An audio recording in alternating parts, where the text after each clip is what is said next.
الحمدللہ رب العالمین والصلاة والسلام علی رسولہ الکریم وعلی آلہ وصحبہ اجمعین ومن تبعہم بإحسان الی یوم الدین اما بعد۔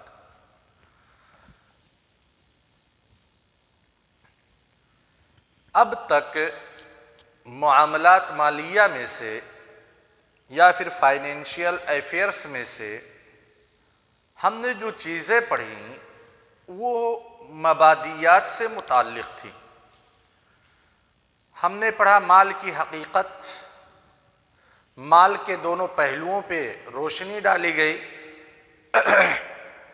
بتلایا گیا کہ مال ضروریات خمسہ میں سے ایک ہے، وہیں پہ مال کی حقیقت کو بھی واضح کیا گیا کہ مال کے ذریعہ سے لوگ فتنے میں مبتلا ہو جاتے ہیں۔ پھر اس کے بعد گفتگو ہوئی ملکیت پہ، جو دوسرا ذیلی عنوان تھا وہ تھا ملکیت کا۔ ملکیت کے تعلق سے سوشلزم یعنی اشتراکیت کا نظریہ، کیپٹلزم یعنی راسمالیت کا نظریہ، سرمایہ دارانہ نظام، اور پھر اسلام کا نظریہ، ان تینوں نظریات پہ گفتگو ہوئی۔ اس کے بعد ہم نے آیات کا جب دراسہ شروع کیا تو ملکیت پر دلالت کرنے والی آیات کو دو حصوں میں تقسیم کیا۔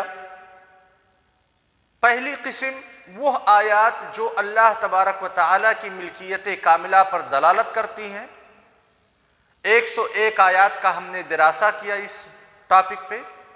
دوسری قسم کی وہ آیات جو انسانوں کی ملکیت پہ دلالت کرتی ہیں، 66 آیت کا ہم نے دراسہ کیا۔ آج ہم منتقل ہو رہے ہیں سورسز آف انکم یعنی موارد مالیہ۔ آج کا جو موضوع ہے موارد مالیہ، جس کو کہتے ہیں سورسز آف انکم۔ یعنی مال حاصل کرنے کے کون سے ذرائع ہیں۔ جب موارد، دو چیزیں ہیں امپورٹنٹ پورے اقتصاد میں جس کا دار و مدار دو چیزوں پہ ہے، ایک ہے وارد اور دوسری چیز ہے صادر۔ وارد کا مطلب یہ ہوتا ہے کہاں سے مال آپ کے پاس آ رہا ہے، آپ کیسے کما رہے ہیں، مال کو آپ کیسے اکٹھا کر رہے ہیں، یہ ہے وارد۔ سب سے پہلی چیز، اگر آپ کے پاس مال کمانے کا کوئی راستہ نہیں ہے، کوئی ذریعہ نہیں ہے، کوئی سورس نہیں ہے، تو پھر آپ کی اقتصادی حالت، اکونومک پوزیشن کبھی بھی بہتر نہیں ہو سکتی۔ جب آپ کے پاس انکم ہوگا، پیسہ کمانے کا ذریعہ ہوگا، تبھی آپ اس کو خرچ کر سکتے ہیں، آپ اپنی ضروریات پوری کر سکتے ہیں، حاجیات پوری کر سکتے ہیں، کمالیات اور تحسینیات پوری کر سکتے ہیں، دوسروں کی مدد بھی کر سکتے ہیں۔ لیکن اگر آپ کے پاس انکم ہی نہیں ہوگا، یہ نقطہ وارد کا نقطہ صفر ہوگا، تو آپ کچھ بھی نہیں کر سکتے۔ آپ دوسروں کے اوپر ڈیپینڈ رہیں گے، محتاج رہیں گے، کوئی ایک وقت کی روٹی لا کر کے دے دے، ایک لقمہ دے دے، 10 روپے دے دے چائے پانی کے لیے، بس۔ تو سب سے پہلے اہم چیز ہے وارد، یعنی مال کہاں سے آئے گا۔ دوسرا جو پوائنٹ ہے اقتصاد کا وہ ہے صادر، کہ آپ اس مال کو کہاں پہ خرچ کرو گے، کیسے خرچ کرو گے۔ ہم نے کمایا، ایک مہینے میں ہم 1 لاکھ روپیہ کما لیتے ہیں، لیکن مہینہ آتے آتے ہم قرض ہو جاتے ہیں، تو یہاں پہ وارد کی پرابلم نہیں ہے، انکم کی پرابلم نہیں ہے، بلکہ جو آؤٹ گوئنگ ہم کر رہے ہیں، جو خرچ کر رہے ہیں، صادر، یہاں پہ پرابلم ہے۔ صادر کے تئیں ہمارا نقطہ نظر ٹھیک نہیں ہے اور صادر کا لیبل 0۔ تو دو چیزیں اقتصاد میں بہت ہی اہم ہیں، ایک وارد اور دوسری چیز ہے صادر۔ انہی دونوں چیزوں کے اوپر پوری اقتصاد ٹکی ہوئی ہے۔ تو یہی سب سے پہلے موارد مالیہ کا تذکرہ ہم کرتے ہیں کہ کون سے وہ طریقے ہیں جن سے ہم پیسہ کما سکتے ہیں یا پیسہ ہمارے پاس آ سکتا ہے۔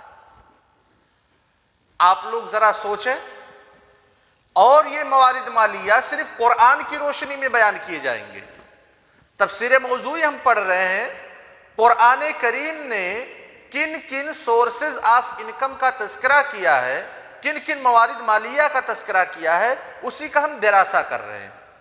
تو جتنی بھی آیات قرآن کریم کے اندر موارد مالیہ یعنی سورسز آف انکم سے ریلیٹڈ ہیں، اگر ان آیات کو ایک جگہ پہ ہم اکٹھا کرتے ہیں تو ان سارے آیات کو دو حصوں میں ہم تقسیم کر سکتے ہیں۔ کون کون سے؟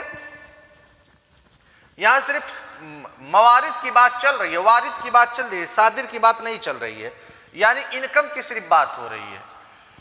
ان آیات کو موارد مالیہ کے تعلق سے جو آیات وارد ہوئی تھی، ان آیات کو ہم دو حصوں میں منقسم کر سکتے ہیں۔ پہلی قسم کی وہ آیات جو موارد مالیہ مشروعہ پہ دلالت کرتی ہیں، یعنی بتلاتی ہیں کہ کون سے ایسے موارد مالیہ ہیں جو کہ مشروع اور جائز ہیں۔ دو قسم کی آیات ہیں۔ پہلی قسم کی آیات مشروع اور مباح موارد مالیہ کا تذکرہ کرتی ہیں، انسانوں کو ابھارتی ہیں کہ اس مورد مالی کا آپ استعمال کر سکتے ہیں، اس سورس آف انکم کا استعمال کر سکتے ہیں اپنی اکونومک پوزیشن کو بہتر بنانے کے لیے۔ دوسری قسم کی آیات ہیں جو موارد مالیہ محرمہ، دونوں طرح کی جو انکم سورس آف انکم ہے، جو لوگ مشروع طریقہ اپنانا چاہتے ہیں ان کے لیے موارد مالیہ مشروعہ ہیں، اور جو لوگ انکم اپنی اکونومک پوزیشن مضبوط کرنے کے لیے، بہتر بنانے کے لیے کسی دوسرے کے اوپر ظلم کرتے ہیں، کسی دوسرے کے مال کو ہڑپ لیتے ہیں، کسی چیز کی پرواہ نہیں کرتے، نہ حقوق کی پرواہ نہ کسی دوسرے چیز کی پرواہ، تو ایسے لوگ موارد مالیہ محرمہ کا استعمال کرتے ہیں۔ یعنی ضروری نہیں ہے کہ ہر سورس آف انکم شریعت کی نظر میں صحیح ہو۔ شریعت نے دونوں قسم کے انکم کو بتلایا ہے، دونوں قسم کے موارد کا تذکرہ کیا ہے۔ موارد مالیہ مشروعہ، آپ ان سورسز آف انکم کو استعمال کر سکتے ہیں، اور موارد مالیہ محرمہ یہ بھی موارد میں اس کا شمار ہوتا ہے، انکم میں شمار ہوتا ہے کہ انسان کی اقتصادی پوزیشن بہتر ہو سکتی ہے، لیکن شریعت نے فیصلہ کیا کہ یہ چیزیں حرام ہیں۔ حرام ہے بہت ساری وجوہات کی بنا پہ، یا تو دوسروں کے اوپر ظلم ہو رہا ہے، آپ پیسہ کما رہے ہیں، آپ کا فائدہ ہو رہا ہے، لیکن دوسروں کے اوپر ظلم ہو رہا ہے، سوسائٹی کے اوپر کسی غریب کا حق مارا جا رہا ہے، وغیرہ وغیرہ۔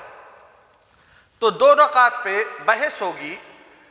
موارد مالیہ یہ ہمارا ذیلی عنوان ہے، الموضوع موارد مالیہ۔ موارد مالیہ کے تحت ہم نے سب سے پہلے القسم الاول وہ آیات جو موارد مالیہ مشروعہ کو بیان کرتی ہیں، یعنی وہ آیات جو مباح اور مشروع موارد مالیہ کا تذکرہ کرتی ہیں۔ جب اس کے دراسے سے ہم فارغ ہو جائیں گے تب ہم آئیں گے موارد مالیہ محرمہ پہ، کہ وہ آیات جو حرام سورسز آف انکم پہ دلالت کرتی ہیں، جو بتلاتی ہیں کہ یہ سورس آف انکم تو ہے لیکن حرام ہے، اس سے اجتناب کیجیے۔ اب اگر ہم دیکھیں قرآن کریم میں نظر دوڑائے کہ موارد مالیہ مشروعہ کتنے سورسز آف انکم کا قرآن نے تذکرہ کیا ہوگا؟ ہاں شباب، کون کون سے چانسز اور کون کون سے وسائل کا شریعت نے یا قرآن نے تذکرہ کیا ہوگا کہ ان وسائل کو اختیار کر کے ہم اپنے مال میں اضافہ کر سکتے ہیں، ہم اپنی تکمیلیات، اپنی حاجیات اور اپنی تحسینیات، اپنی ضروریات پوری کر سکتے ہیں؟ سب سے پہلے الموارد المالیہ المشروعہ کے تحت فرسٹ نمبر پہ البیع یعنی بزنس، البیع یا التجارہ۔ دوسرے نمبر پہ الصناعہ یعنی ٹیکنیکل۔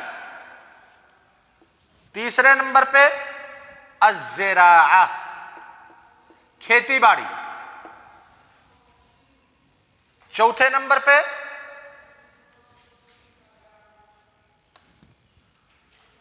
الوصیہ۔